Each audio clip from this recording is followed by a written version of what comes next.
Women of Reddit share their craziest stories. Please subscribe to support our channel. Story 1. I'd been counting down to Halloween, like it was my own personal holiday.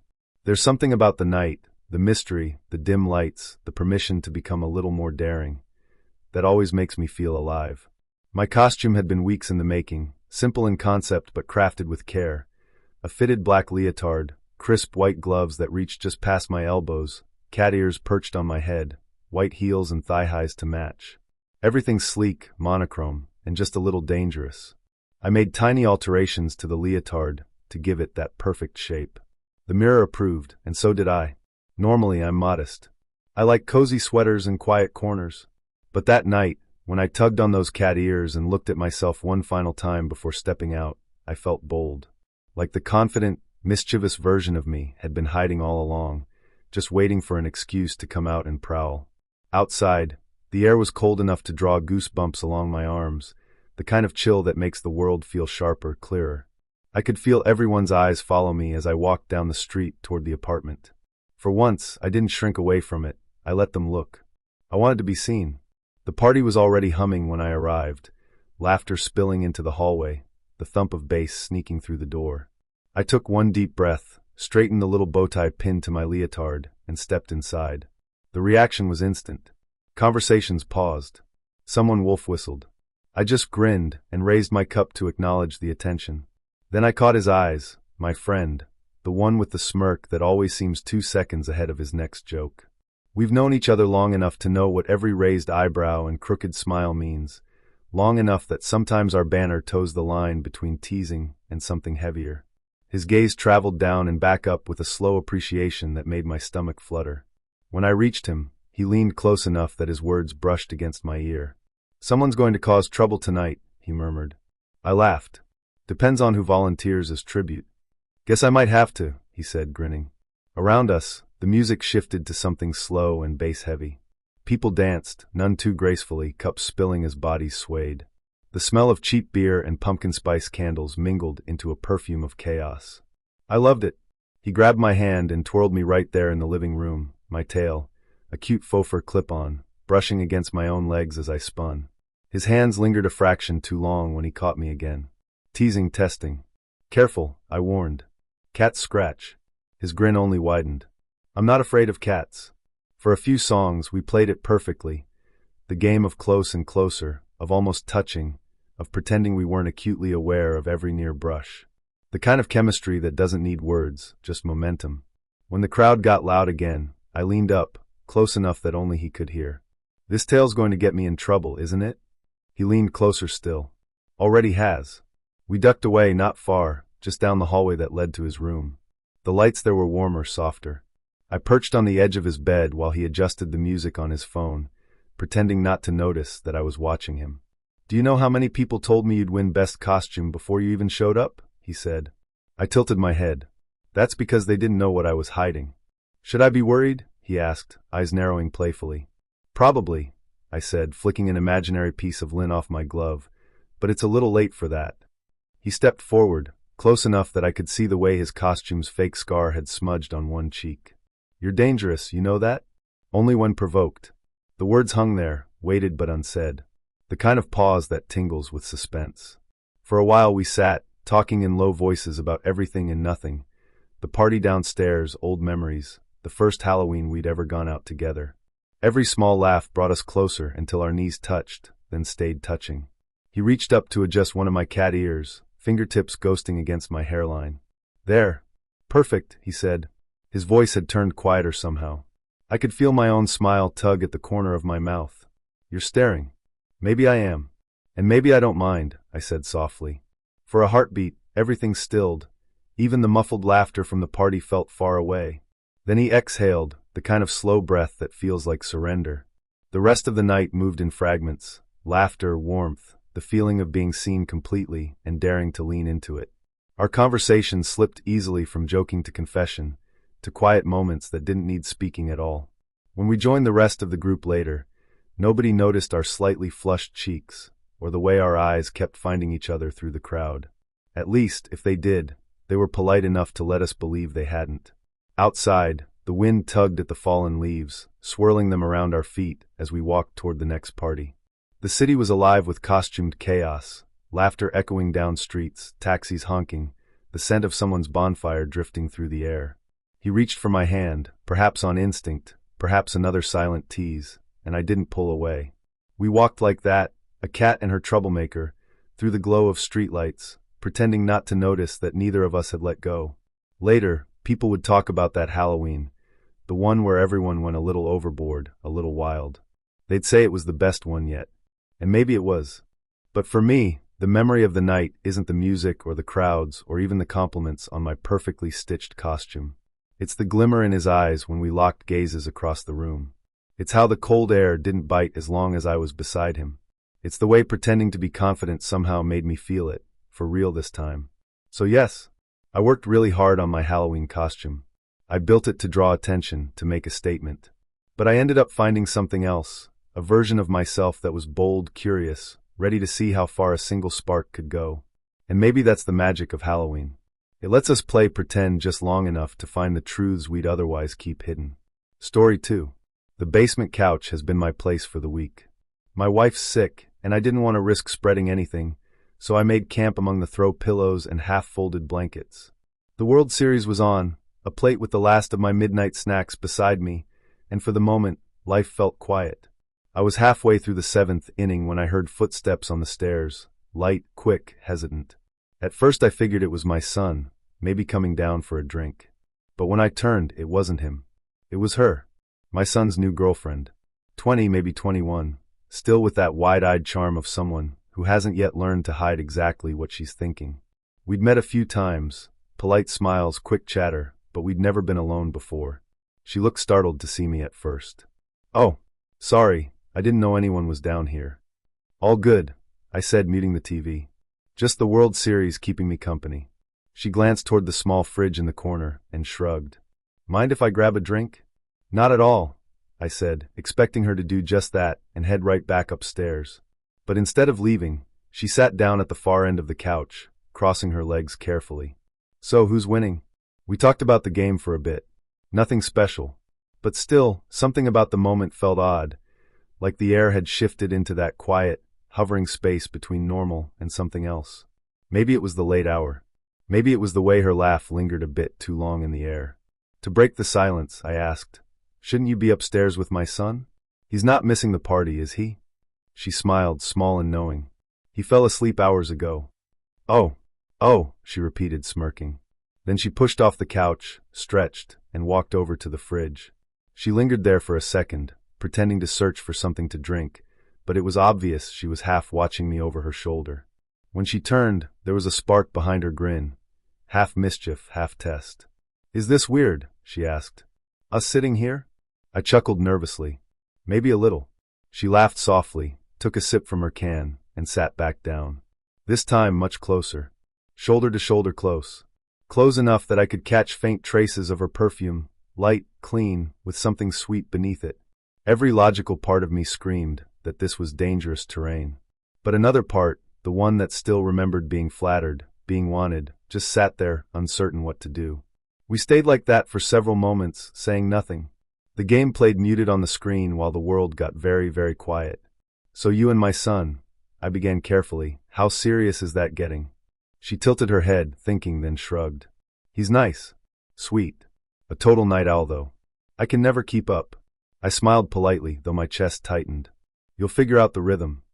Her eyes flicked to me, and it wasn't the words that lingered between us, it was the tone.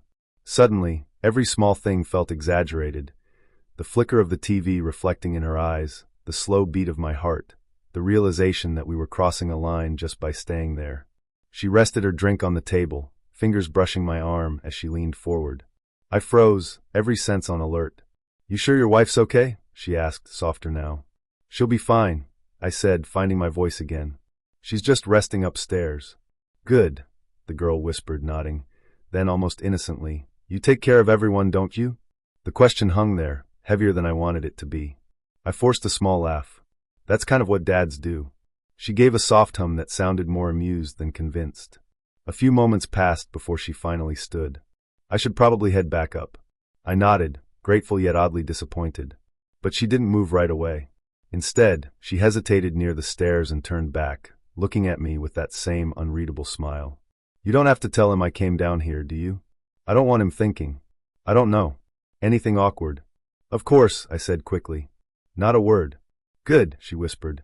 Then she bit her lip, just slightly, and added, You should come upstairs sometime. Join us. You always hide down here like a ghost. Ghosts make good company, I joked weakly. She smiled again, and for half a second, the room felt too warm, too small, too full of things better left unsaid. And just like that, she turned and went up the stairs, the sound of her footsteps fading until the basement fell silent again. I sat there for a long time, staring at the flickering TV, trying to shake the feeling that I'd nearly stepped off a cliff. I kept reminding myself that nothing had happened. Not really. A few careless words. Too little space between us. A charged silence that hung in the air long enough to feel real. But still, it had felt like something. A near miss. When I finally switched off the TV, the quiet pressed against my ears. Upstairs, the house slept peacefully. I could hear faint movement, my son probably shifting in bed, or maybe her, getting a glass of water before slipping under his arm. For a brief, shameful second, I envied him. Then I shook my head and laughed quietly to myself. You're losing it, old man, I muttered. The truth was simple. I'd been lonely. My wife was unwell, my son grown, the house quieter than it had ever been. Loneliness does strange things. It makes ordinary moments feel dangerous, and kindness feel like temptation. I closed my eyes and leaned back against the couch. Upstairs, I heard a door softly close. Maybe she really had just come for a drink. Maybe I'd imagined everything else. And yet, when I finally drifted off to sleep that night, the last thing I remembered was her smile hovering at the edge of my mind, mischievous, mysterious, and just out of reach. Story 3. I don't know what I expected when I picked up his phone. Maybe a cute photo, maybe a meme. Definitely not that video. There he was, my boyfriend, with another woman. Laughing. Touching her like she was some secret he couldn't wait to keep. My stomach dropped. 7 years of loyalty memories, all of it flashing back through my mind like an old film suddenly playing in reverse. For a minute I couldn't move. Then I realized crying wasn't going to make me feel any better. So instead, I opened my laptop. If he could get sloppy, so could I. It didn't take long to figure out who she was. Social media practically does the detective work for you now. And then a little deeper searching revealed something interesting. She had a husband. The perfect, too good to be true kind of husband who posted cheerful Sunday brunch photos and anniversary captions like a Hallmark card. I stared at her profile for a while, scrolling through all their smiling pictures. And I thought, do you have any idea what your wife's been doing? So I messaged him. Hey, do you know my boyfriend's name? He wrote back almost instantly. Yeah, sure. Why? And I sent one more message. Because I found something. You may want to see it. He replied before I even put the phone down. Don't send it. Let's meet. I hesitated. Then I typed my address. I had about half an hour before he said he'd arrive. Just enough time for my nerves to start jittering like power lines. The video kept looping in my mind. Her movements. His laugh.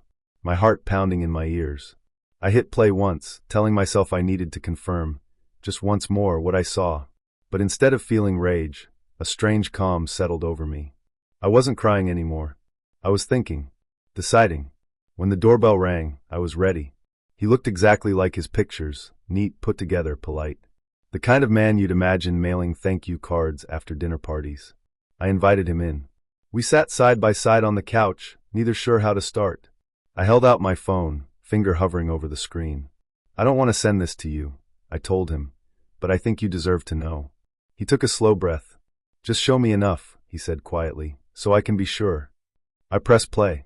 For a few seconds, there was silence except for the faint audio. Then he nodded, face tightening, and said, That's her. I paused the video and looked at him.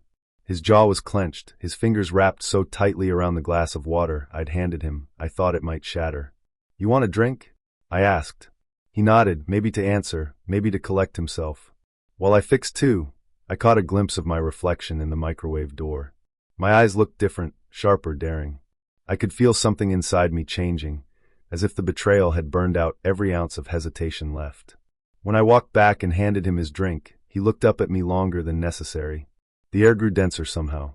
You okay? He asked. I should be the one asking you that, I said with a small smile. He laughed once, low and tired. Guess we both got played. I guess we did. We talked for a while, about them, about how ridiculous it all felt, how exhausting pretending happiness can be. With each confession, the space between us seemed to shrink. One shared wound became a strange, quiet bond. I shifted in my seat, crossing my legs, suddenly aware of the way his eyes flickered, just slightly.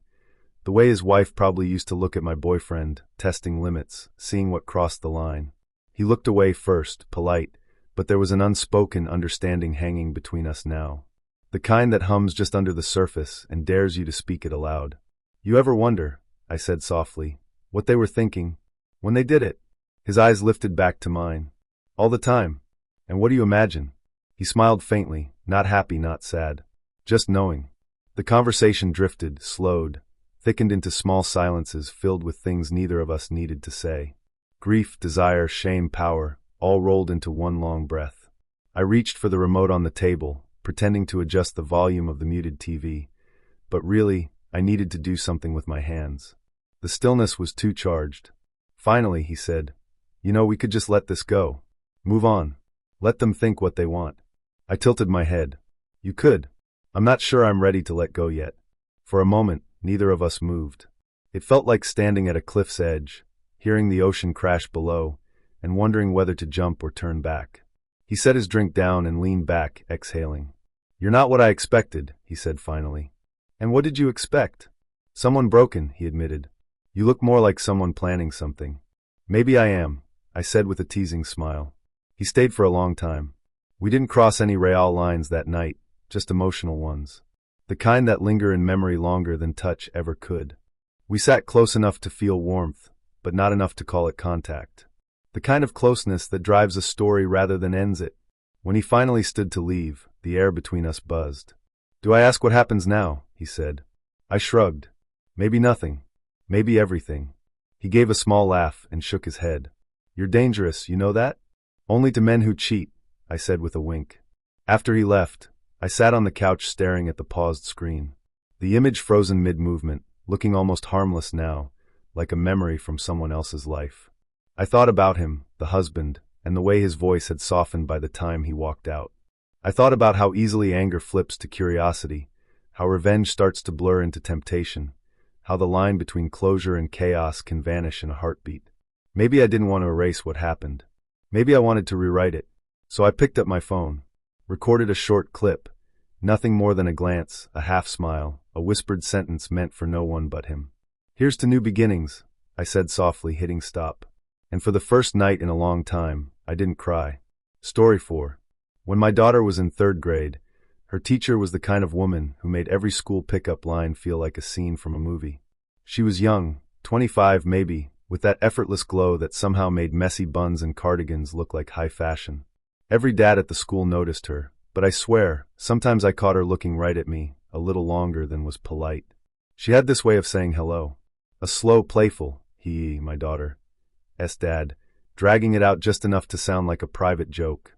Every single time, I'd laugh it off, but inside, I couldn't help wondering if she actually meant it that way. And then the school year ended. No more pickup line, no more stolen glances in the hallway. For a few weeks, things went back to normal, which is to say boring. Until one night, an idle scroll through social media landed me on her profile.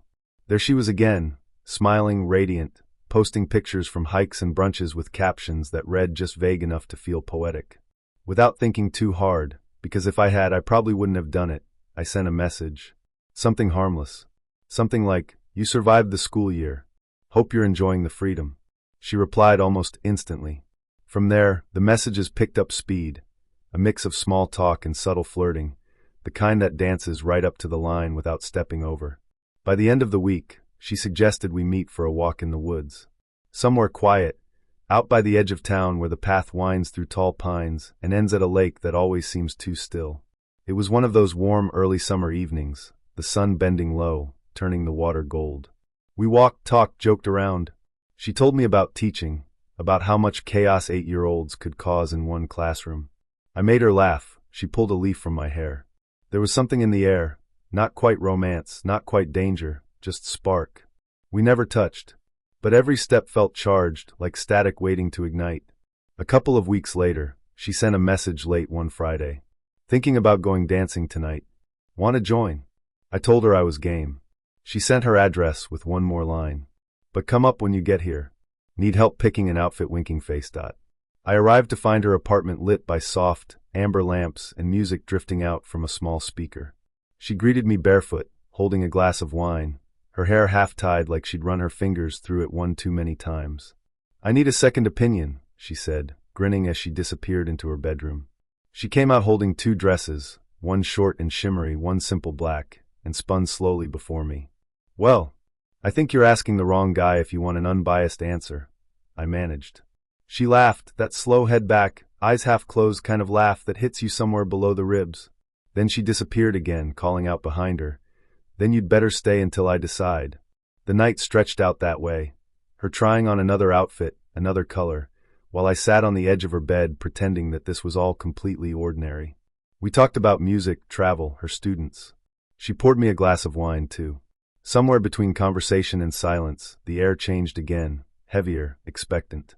When she came out the third time, barefoot, hair slightly messy, she paused. Okay, she said, last opinion. Then we can go. But the music had slowed by then. So had our words. She glanced at the clock, smiled faintly, and asked, You ever give massages?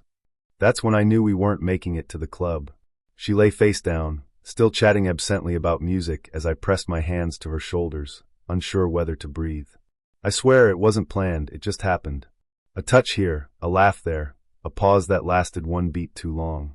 And just like that, something that started as funny suddenly wasn't. It felt electric.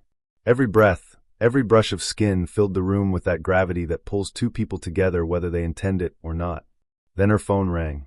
She glanced at the screen and frowned. My friend. She never calls this late, give me 1 second. She answered on speaker, lying beside me on her stomach, chin in her hands, talking in a soft voice that curled around me like smoke. Every so often, she glanced my way, mouthing something like sorry but smiling while she did. The conversation went on, minutes turning to a half-hour of quiet laughter and teasing eyes. The contrast between her calm voice and the tension in the room was dizzying. When she hung up, she rolled onto her side with a sigh and said, You know, that might have been the most entertaining phone call I've ever had. We both laughed, quietly, nervously. The kind of laugh that knows it's hiding something. After that, everything shifted to softer things, a little more talking, a lot more almosts. Somewhere around 3 a.m., one of us finally said, Too late for clubs, huh? Guess so, she murmured, hair falling across her face. But this was better. And she was right. I drove home under the empty streetlights, window down, the cool air filling the car. I couldn't stop smiling, though nothing technically had happened. Nothing anyone could name. But the weight of what almost did. That lingered. Story 5. It's been a while since I've shared one of these. Things at home have been calm, good actually. My wife and I have kept things simple since the whole page the intern chapter, which, let's just say, was an unforgettable era. But we'd settled into routine life again, until yesterday morning shook the dust off everything. See, I usually work from home 1 day a week. It's my reset day. Quiet house, good coffee, sports radio humming in the background, maybe something on the smoker by lunchtime. Yesterday started off exactly that way, uneventful and lazy in the best way. I had one meeting at 8, then the rest of the day was just me, a laptop, and a pot of coffee that got stronger as my motivation faded. Then around mid-morning my wife texted, Hey babe, Kristen's stopping by to grab a tie for her kid. It's on the counter. No big deal, right? Except, this was Kristen. You know that one friend in your social circle who just naturally has presence? That's her. We'd met through our kids' activities, countless competitions, conventions, banquets. She's older than me, technically even a grandma now, but she has this timeless kind of confidence that radiates charm. Wavy, golden brown hair that catches light when she laughs. Sharp blue eyes that make you feel immediately seen. The sort of woman who doesn't try to be captivating, she just is. I texted my wife back something playful like, All right, I'll be here waiting, with an emoji that probably deserved an eye roll. She replied, LOL. Go for it. Kristen totally has a crush on you anyway. I blinked at my phone. Wait, what? My wife's like that, half joking, half scheming. So I laughed, shook my head, and replied, You sure? Of course, she wrote back. Then another line. Make her day. Now this is how trouble starts. Not the bad kind of trouble, the mischievous kind that makes your pulse tick a little faster for no real reason. A few minutes later, the doorbell rang. I shouted down the hallway, "Come on in." Doors open. I'm in the den. Kristen's been at our house plenty of times, so the screen door creaked, her steps soft down the hall, and then she appeared in the doorway. She looked freshly out of the gym, hair a bit tousled, skin glowing with that post-workout flush, wearing a tank top and fitted leggings. It took me a second to remember how to speak. "Hey there," I managed. She smiled in that way, where one corner of her mouth lifts first. "Hope it's not a bad time. Promise I'm just here for a tie." "Not at all," I said. "Coffee? Water? Sports commentary?" She laughed. "Tempting, but I've got about 10 minutes before I've got a jet." We did the friendly hug we always did when we ran into each other at events. Except, this time, it lingered half a breath longer than expected. Just long enough for someone to notice the warmth. Her perfume was light, something citrusy, delicate, and suddenly the den felt smaller. "The tie's in the kitchen," I said, leading the way. She followed, her footsteps echoing just slightly on the hardwood floor. Small talk filled the air like static. Schedules, kids, travel plans, a joke about our town's eternal construction zones. But underneath that, there was something else. When she reached the counter, she tucked the tie into her bag and leaned back against the granite, arms crossed. "You always work from home alone?" she asked. "Pretty much," I said. "Wife's at the office. I hold down the fort." "Interesting," she murmured. "Quiet, huh?" "Very," I said, "unless sports talk gets too opinionated." She laughed, then caught my gaze in that way that lasts a second too long. "You look relaxed," she said, amusement flickering in her voice. "Like someone enjoying their day off." "Trying to," I said, "although now you've brought the excitement." She smirked. "Oh sure. A borrowed tie is a thrill ride. Depends what you pair it with," I said before my brain could stop me. Her eyebrow arched, half flattered, half entertained. "Smooth," she said. "Is that your professional tone?" "Only on video calls." That earned me a grin. The air felt thick with playful tension, the kind that doesn't need touching or confirming. It just exists, humming quietly between two people who both know they've stepped into flirty territory. She grabbed her bag and made to leave, but paused. "You and your wife, you two always seem so happy. She's got jokes about you all the time at girls' nights." I chuckled, trying to decide if I wanted to know what kind of jokes. "Hopefully the good kind." She tilted her head, studying me. "Depends how you define good." And with that mischievous grin, she turned and headed toward the front door. I watched her leave, but somehow she lingered anyway. You know that magnetic pull that lingers after a conversation's over? I stood there, pretending to check an email, while my brain replayed her words, her smirk, the slight teasing energy behind everything she said. Then, seconds later, my phone buzzed. It was my wife. "Kristen stopped by?" I texted back. "Yep. Got the tie." Left smiling. She replied. I bet she did, winking face. Sometimes my wife scares me, in the best possible way. Later that evening, after dinner, she asked how my at-home day had gone. I told her the truth. Busy morning. And a cheerful visit. Her eyes sparkled over the rim of her wine glass. "I heard," she said. "You heard?" She flipped her phone around. A text chain with Kristen. "Wife, did you get that tie okay?" Kristen, "Yep, no worries. Your hubby's such a gentleman." Wife, "I hope he didn't distract you too much." Kristen, "Never. He's good company though." I left with a smile. My wife laughed. "You two are terrible flirts." "Harmless," I said quickly, though not entirely sure who I was trying to convince. She smiled, leaned in, and whispered, "I know." Then, after a pause, "By the way, maybe next time, invite me to coffee hour. I wouldn't want to miss the fun." And that's the thing. Sometimes the universe tosses in a little spark just to remind you that life isn't as predictable as your calendar suggests. Kristen went back to her routine. We went back to ours, but now texts have a little more subtext. Smiles at events last a beat longer. It's nothing scandalous. Just two people who once shared a charged morning over a borrowed tie and a knowing look. And honestly, sometimes suggestion is more thrilling than anything else could ever be. Story 6. Trust me, I'm not complaining, but this story will forever stand out in my memories for all the right and slightly ridiculous reasons. It happened on Halloween night during college, the kind of night that starts with a crazy costume and ends with, well, let's just say, an unexpected twist. Let me set the scene. I was a bartender at one of the most crowded college bars on campus. Halloween there? Always next level. You had two types of costumes show up, the comedic disasters and the questionably work-appropriate. Either people leaned fully into "I'm here for laughs," or they leaned into "I might be here to cause trouble tonight." There was no in-between. Now, there was this regular named Samantha. Total girl-next-door energy, curly dark hair, bright blue eyes, always rocking an oversized sweatshirt and jeans when she came in. Chill, friendly, easy to talk to. But her friends, being the kind of friends who absolutely live for stirring chaos, made it very clear that she had a thing for me. They'd whisper it loud enough for me to hear, giggle, then act like it was some secret I wasn't supposed to know. So yeah, message received. Anyway, for a while I just played along, kept things light. I didn't mess with regulars. Bar life gets complicated enough without adding personal drama.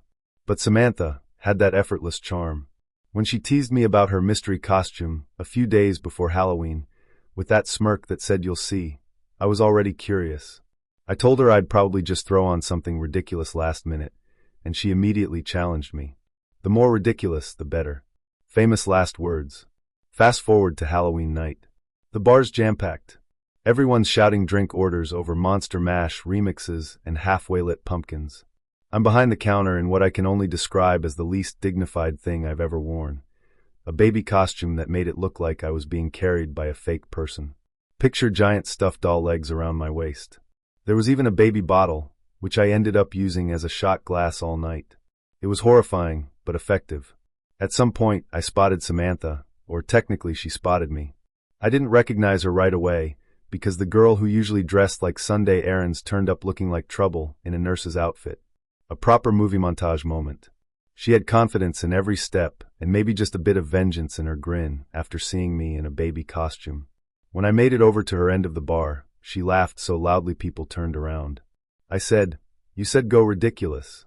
She raised an eyebrow. "I didn't think you'd nail it so perfectly." And that pretty much set the tone for the rest of the night. Throughout my shift, she kept sneaking over for baby bottle shots and leaning close enough to make my coworkers snicker down the line.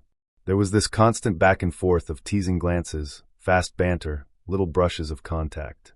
Every time I turned around, she'd found another reason to be at my side of the bar. By closing time, she was down to one friend left, a very loud, very tipsy wing woman. As I closed their tab, the friend blurted out, "So, are you going to make out with my girl or what?" Because she definitely wants to. I froze mid-receipt. Samantha turned red and just buried her face in her hands. I handed over the card and said, "I think that's a decision between her and me, right?" The friend grinned, pointed at me like a coach in a huddle, and said, "Then you better make it happen tonight." And that was that. After helping close up, I checked my phone. A new text from Samantha. "Dropped my friend off. I'm home. You should come over." Now, any sane person would have done a quick outfit change before showing up to a girl's place. But, and this is not my finest moment, it was 3 a.m., and I decided to show up in full baby costume. Logic, zero. Confidence, through the roof. I knocked, she opened the door, already changed into a silky sleep set, took one look at me, and just lost it. "You actually came in that?" She laughed. "Too late to change now," I said. "Might as well embrace it." "Yeah," she smirked. "I think it's growing on me." Inside, we sat on our couch, talking quietly, that sort of electricity building where every sentence feels like it's balancing between normal and not-so-normal territory. The TV flickered silently, the night felt hazy. Neither of us wanted to say out loud what was pretty obvious. She said, "You can take that ridiculous baby off, you know." I grinned.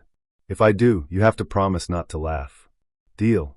She helped peel one side of the costume off while I wrangled the other.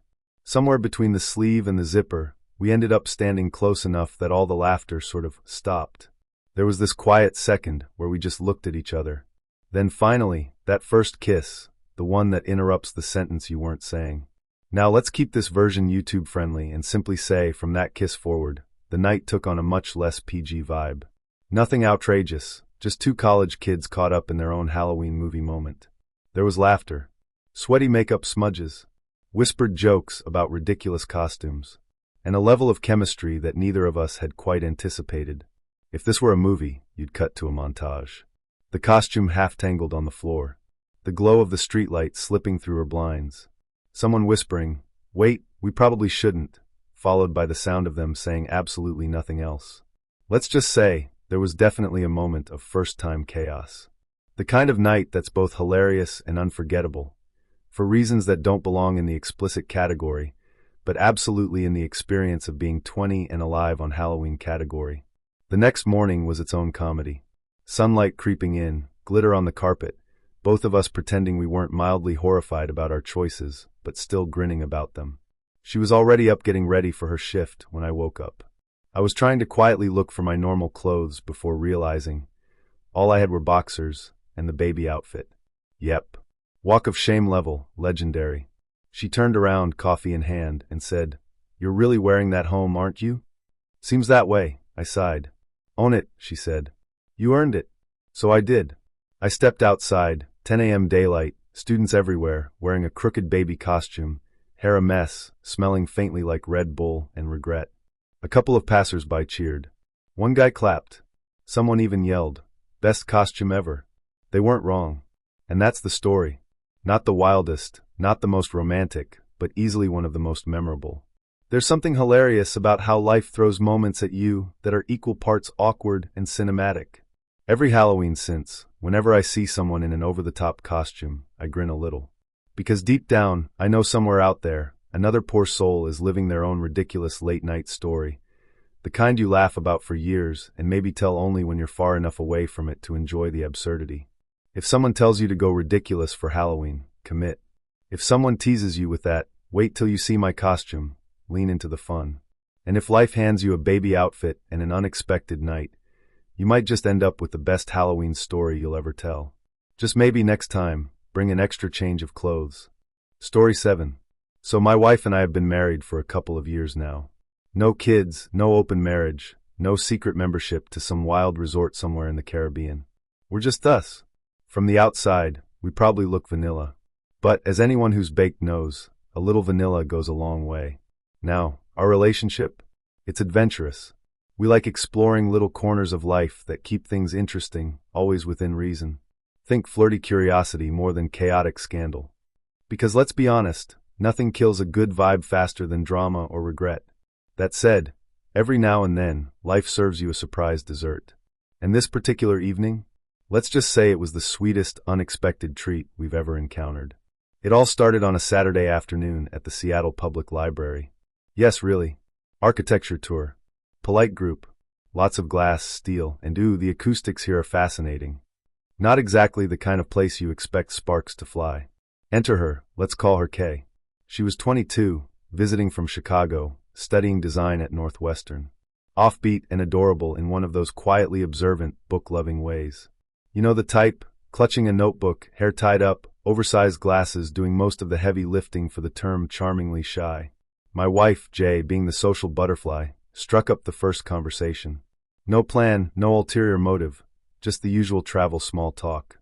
Places we love in Chicago, restaurants worth visiting, and of course, my controversial opinion that Chicago-style deep dish pizza is less a pizza and more a cheese casserole with an identity crisis. Kay laughed so hard she snorted, and that's when I noticed she wasn't just sweet, she was funny. After the tour, it felt effortless to extend the energy. I suggested drinks, Jay confirmed with her trademark grin, and within an hour we had plans. No agenda, just good vibes. When we pulled up to pick Kay up later that night, though, we were stunned. Gone was the timid student with the cardigan.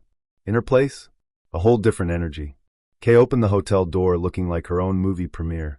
Sleek dress, perfect hair, confidence dialed up to 11. My wife and I looked at each other like, okay, the plot just changed. At dinner, conversation flowed like we'd all known each other for years. She was sharp, witty, and kept finding little excuses to rest her hand on either of ours, pretending she was just emphasizing a point. We're not oblivious. We've danced in this gray area before, the kind where curiosity and chemistry start to blur lines, but it's always about connection first, amusement second. And the chemistry? Oh, it was humming quietly under the table. After dinner, Jay, ever the instigator, said, "You should come by for a drink. We've got a great view of downtown." Kay's eyes lit up faster than a neon sign. "I'd love to," she said, a little too quickly. Cut to 20 minutes later. The three of us on our couch with a bottle of wine, the skyline glowing outside the window, easy laughter filling the room. Jay excused herself to the bathroom, but not before giving me a look I've learned to interpret as, "Stay tuned." While she was gone, Kay got quieter, the kind of quiet loaded with anticipation. She twirled her wine glass, glanced at me, glanced away, bit her lip. Movie directors would pay to capture that kind of tension. Then my wife called from down the hall. "Hey, Kay, can you come here for a sec?" Kay hesitated for half a beat, then smiled and stood. And well, if this were a YouTube story time about how not to let your imagination run wild, this is where you'd cue the fade to black. Because some moments don't need play-by-play narration. Let's just say, when I checked in after a few songs had passed, the atmosphere in the bedroom was not architectural anymore. Now, before anyone gets the wrong impression, nothing about this was planned, pressured, or off-limits. It was simply one of those nights that unfolded naturally, where mutual humor, trust, and curiosity aligned perfectly. And yes, before you ask, all adults, all on the same page, all smiles the next morning. The funny thing? The world is full of coincidences that turn into connections. Kay flew back to Chicago after her trip, but somehow, the three of us kept in touch.